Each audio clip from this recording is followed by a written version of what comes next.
La patrie, le jour de gloire est arrivé. Contre nous de la tyrannie, les bras sanglants élevés. Charles de Gaulle, the grandeur of France, and a grinding 6-year war in Algeria. All Algeria is divided into 3 forces: the Muslim natives, the French settlers, the French army. Over these, de Gaulle, hero of World War II. His job, balancing the forces, restoring peace. Against him, General Raoul Salan, a waverer. Paratroop General Jacques Massou. Jacques Soustel, once de Gaulle's lieutenant. Pierre Lagaillard, an extremist. Ferhat Abbas, FLN leader. Charles de Gaulle, and the 6-year Algerian War. Algiers, a busy piece of metropolitan France transplanted across the Mediterranean. Frenchmen have lived and ruled here since 1830. More than 1 million Frenchmen in Algiers rub elbows with more than 10 million Muslims. Man on horseback, symbol of France, stands in Algiers' main square. On the surface, Muslim and Frenchmen live well together. They shop in the same stores. Street cafes on a quiet afternoon, even a milk bar. The Kasbah, the Muslim quarter, locale of 1,000 adventure stories. A part of the non-French past.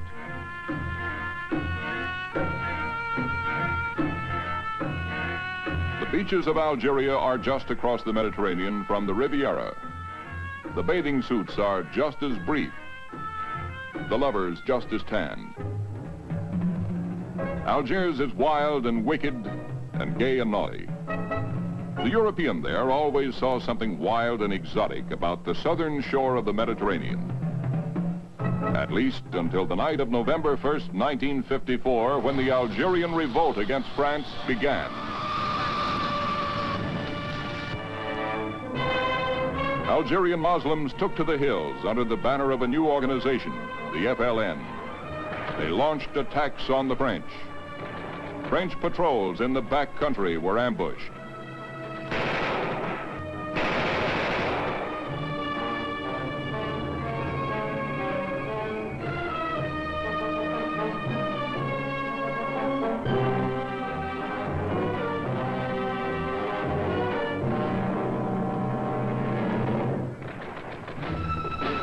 Trains were derailed. Rebels smashed the villages of Muslims who opposed the FLN. Terror spread throughout Algeria. This was a nightclub. A time bomb wrecked it. The rebels in the field depended for their supplies on money raised from Algerians working in France. And so terror spread to the streets of Paris. Even late in the war, 2 Muslims a day died in France as collectors exacted contributions. In Algeria, Muslims divided over whether Algeria should remain French. This village opposed the FLN. In the Kasbah, where several rebel groups vied for support, a secret ammunition dump exploded. At the peak of its strength in 1958, the FLN fielded an army of approximately 20,000 men. It ruled the Oris Mountains, and it enforced its decisions. For 6 years, blood ran. French settlers and French troops, killed in the fields, killed in ambush. The youth of France, the best families.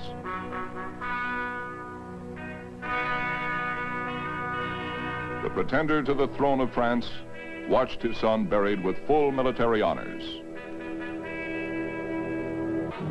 No honors at all for Muslim victims of the FLN.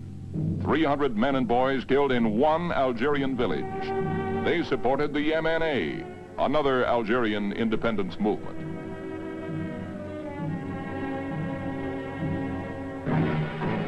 Then the major combat strength of the French army was thrown into Algeria. 400,000 men with all the weapons of modern war.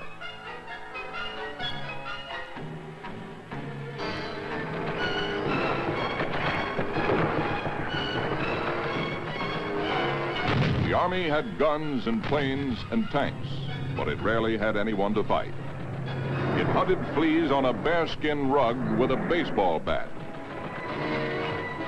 More often than not, French troops arrived at a village only after the rebels had left it smoking. As the French troops moved up from one side, the rebels moved out the other.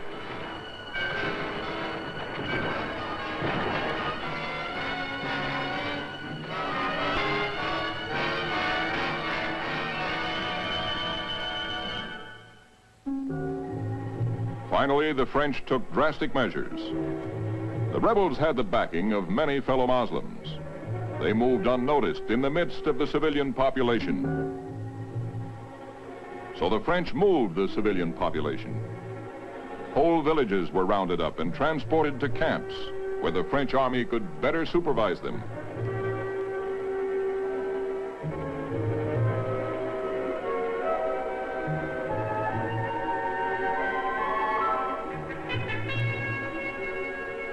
A strange war.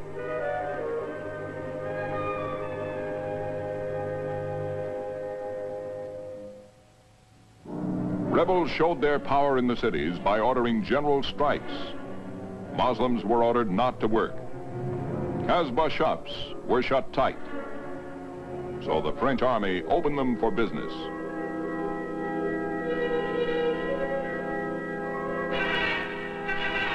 But in the last 2 years of the long struggle, the tide turned. Saturation offensives by the French cut the power of the rebel National Liberation Army. Many rebels were captured or gave up. Their morale fell. Those forces still in the mountains, scattered into bands no larger than platoons.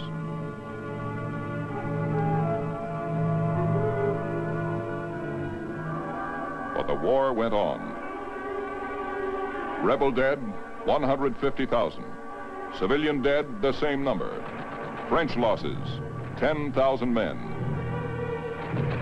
Even on a relatively calm day, more than 25 men died in Algeria fighting on one side or the other, or just getting caught in the crossfire.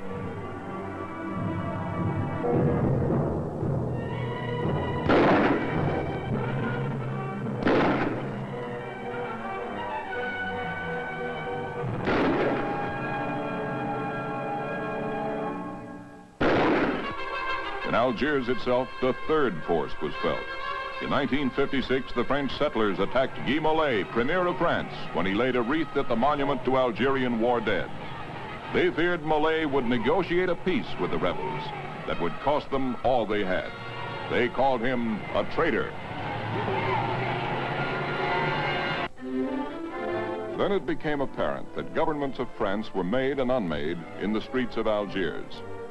One politician after another was found wanting.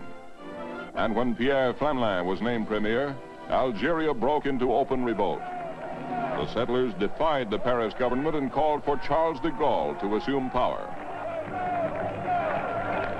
On May 13th, 1958, the settlers marched on Government House in Algiers. It was then that the army under Salon's leadership wavered. After first resisting, it withdrew and let the settlers have their day.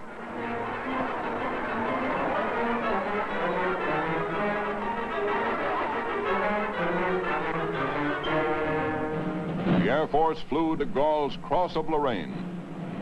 Jacques Soustelle assumed leadership of the uprising. Vive Soustelle! He was joined by Salon, who had now gone completely over to the settlers. They set up the Committee of Public Safety, which would rule Algiers until de Gaulle came to power.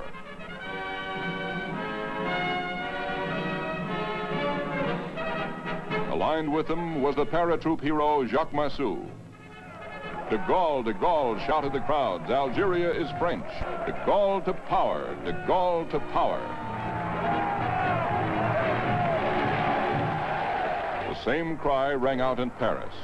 Right-wing elements marched down the Champs-Élysées demanding that de Gaulle be called to the capital.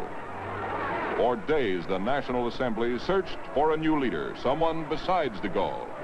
And for days and nights, the marchers demonstrated. The marchers marched, the deputies searched, and the police cracked heads.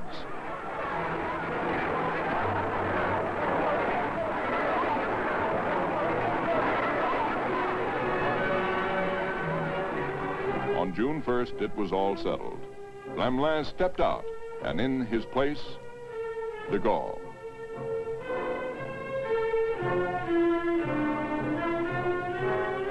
First, de Gaulle appeared in the assembly to announce his program. He would change the French Constitution, and he would end the Algerian War. The assembly applauded.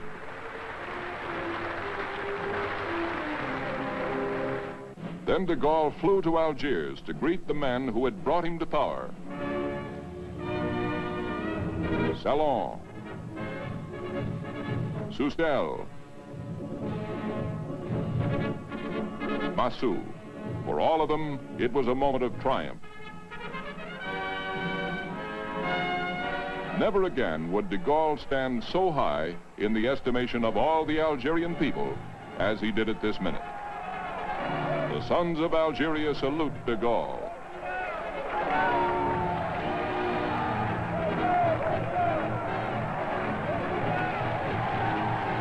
He had everything, even ticker tape.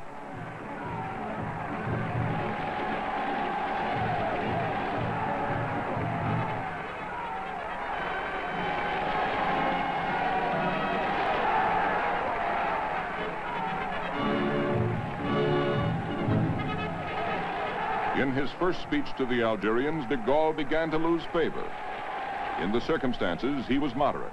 Nowhere did he mention that Algeria was French. Qu'il est courageux, mais qu'il n'en est pas moins cruel et fratricide. Moi, de Gaulle, à ceux-là, j'ouvre la porte de la réconciliation. The war is fratricide, he said. He, de Gaulle, would lead them to a reconciliation. Vive le général de Gaulle! Vive le général Salon! Vive le général Massou! Vive Monsieur Soustelle! There were plenty of heroes that day.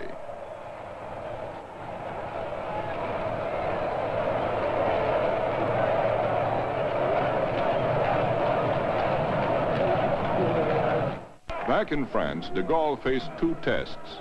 He offered the voters two proposals. One, a new constitution to establish the Fifth Republic.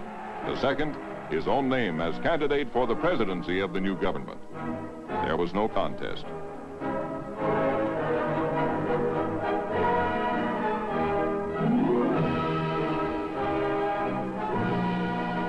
The new constitution was approved, and de Gaulle swept into office. He received more than 80% of the vote.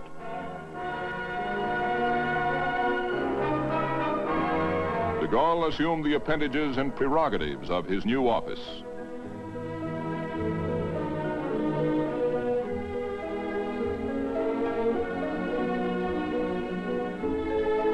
De Gaulle went on television to spell out his program. The most interested spectators, the French settlers in Algeria. They were bitterly disappointed. De Gaulle offered independence to all of France's colonies in Africa except Algiers. But he did not say Algeria was part of France.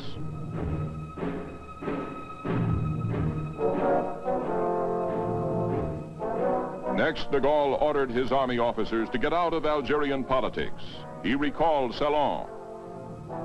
General Salon said farewell to his troops. The settlers demanded he stay. But Salon left. The same crowd turned on de Gaulle's premier, Michel Debré, at a public ceremony. They boo him.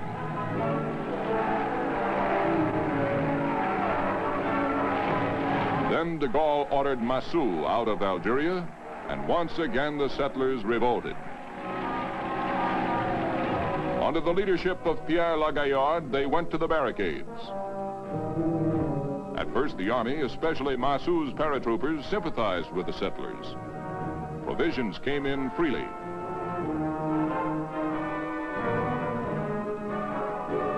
Then fresh troops arrived. Under specific orders from de Gaulle, they forced the rebels from the barricades.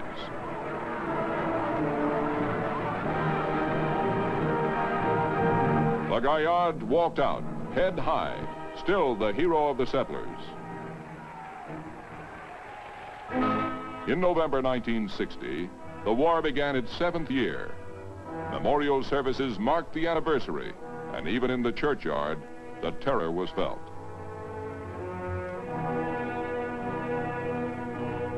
Pro-Gaullists and anti-Gaullists battled at the university, and de Gaulle, for the first time, talked of an Algerian republic and called for a vote on his Algeria program. December 9th, 1960, de Gaulle arrived in Algeria to campaign for a yes vote in his referendum. He would campaign in the back country.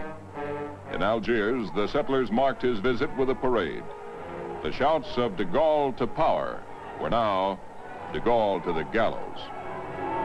Black-helmeted security police were caught in the middle of a ring around the rosy.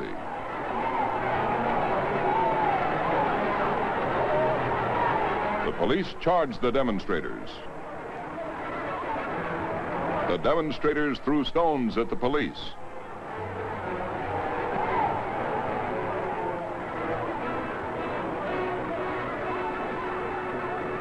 Back and forth, they chased each other.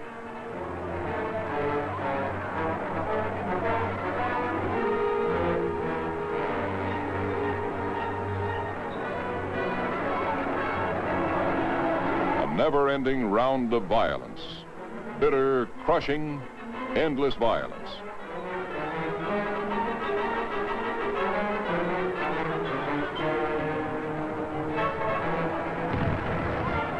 The police switched to new weapons, tear gas bombs and concussion grenades. When things got too hot on the main streets, the demonstrators retreated down narrow side alleys. When the police went down the alleys, the demonstrators reappeared on the boulevards. Tear gas bombs got both demonstrators and spectators.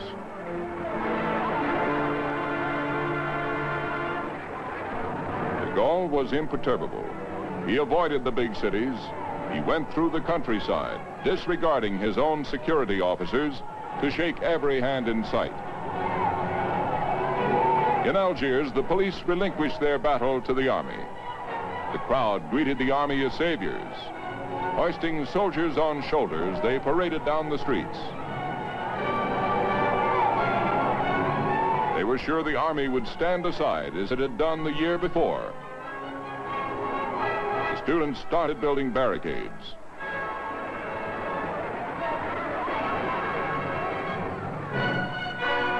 This time it was different. The troops moved right in.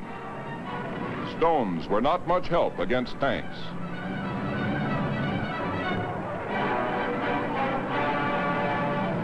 The soldiers took the barricades. They drove the demonstrators from the streets.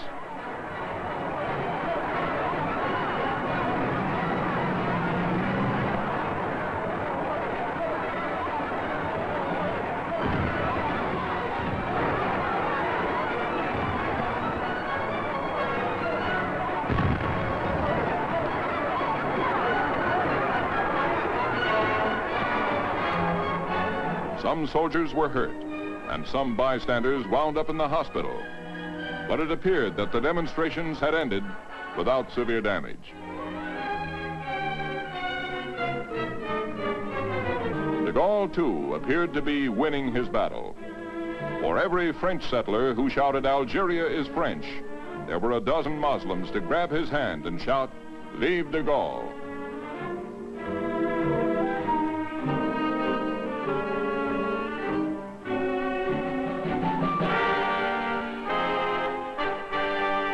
On Saturday, December 10th, 1960, the picture changed. The Muslims of the Kasbah, until then outwardly docile, unfurled their colors. Their colors were red, white, and green, the colors of the National Liberation Front, the FLN.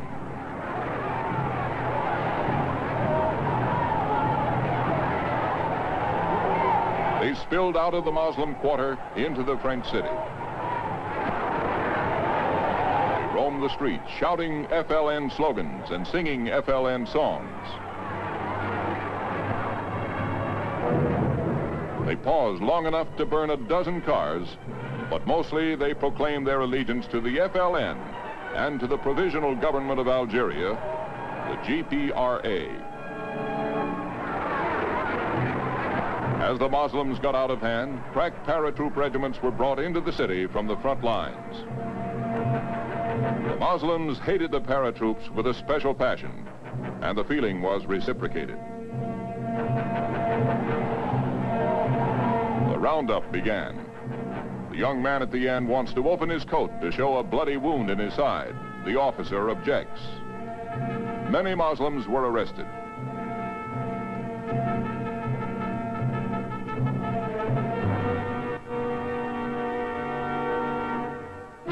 The settlers in Algiers had discovered anew their dependence on the French army. For the first time, the Muslims had looted and burned parts of modern Algiers. Cars were burned. So were human beings, some so badly they could not be identified as French or Muslim. The soldiers had fired on the Muslim mob. At least 61 Muslims were killed by the paratroopers alone. And smoke hung over the city.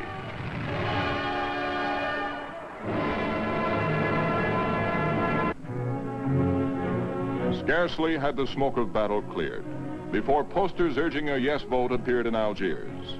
Vote yes for Algiers, for peace, and for de Gaulle. But the French settlers said a yes vote meant handing Algeria over to the Muslims and the end of their life there. They organized the opposition, distributed their own literature, posted their own handbills, defaced those of de Gaulle. De Gaulle stacked all his eminence on the line. He made it clear that he would take a no vote as a signal to resign. Every Frenchman was made to understand this was something personal between himself and Le Grand Charlie. Je dois appeler votre attention sur l'étendue des conséquences qu'aura la réponse du pays et sur le fait que chacun... I must call your attention to the fact that everybody will take a direct personal responsibility in this. We have here, without doubts, one of the great events of our history. This is true, first of all, because the Algerian war is in itself a life and death matter. To vote for the project is to want France to win peace and reason in Algeria, for Algeria, and with Algeria. High in the mountains, 100 women and 15 men gather outside a concrete polling place. Brought there by the army, they voted for de Gaulle. French men and French women, you know that it is to me you are going to reply. I must have national support, a majority proportionate to the issue.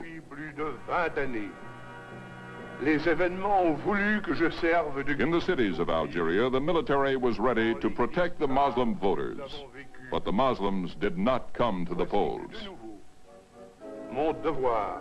That is why I turn to you above all intermediaries. In truth, this issue, and who does not know it, is between each one of you and myself. Said a de Gaulle opponent, if the army brings them to the polls, they vote for France. If the FLN brings them, they'll vote for the FLN. If nobody brings them, they won't vote at all. Most Muslims didn't vote. Those that did voted for de Gaulle. The French settlers voted an almost unanimous no. But in France, de Gaulle got an overwhelming yes. French men, French women, everything is simple and clear. A sincere and massive yes is what I ask from you on behalf of France. Vive la République, vive la France! Charles de Gaulle got his sincere and massive yes on behalf of France. the people of France were disposed to continue him as the repository of their glory. Once again, the grandeur of France and the 6-year war rested with Charles de Gaulle. Against him, many men. Salon, Massou, Soustelle, Lagaillard, Berat Abbas. But against them, Charles de Gaulle,